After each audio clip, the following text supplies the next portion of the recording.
into perspective with as far as the ILP is concerned. We must not dislocate the one fact where 60 MLAs jointly signed a memorandum to the government of India. At that point of time, party flags were put aside.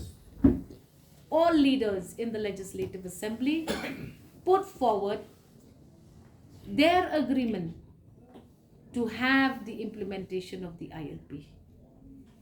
Unfortunately, it was always the state government who was rallying along with the MP of Tura seat of the state of Meghalaya.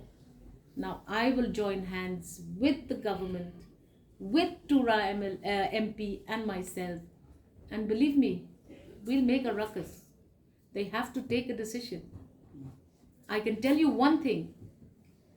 We will speak not just in the House, in Parliament.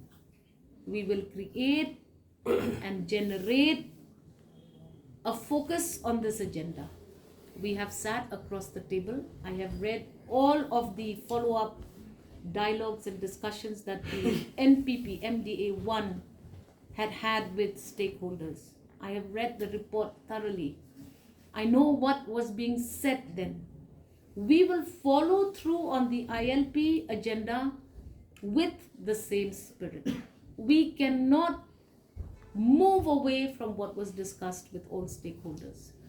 You have already seen the MDA1 has already announced for the implementation of the MRSSA in its new version. There were things that were talked about with the MRSSA in the previous regimes, but the MDA1 had gone ahead to look at the implementation of the MRSSA in a new approach. I will stick with what the government says. I will not deviate from what the government has said and committed alongside the NGOs. We will work together on this. There was a problem with the assent of this bill. That has also been sorted. It looks like we are well ahead of the implementation of the ILP. The ILP, in my understanding, has many formulas for implementation. And if in the state of Meghalaya, the MRSSA is an acceptable idea, we go ahead, we get the necessary nods as per directions of the state government with the central government and make sure it sees the light of day. Ma'am, there is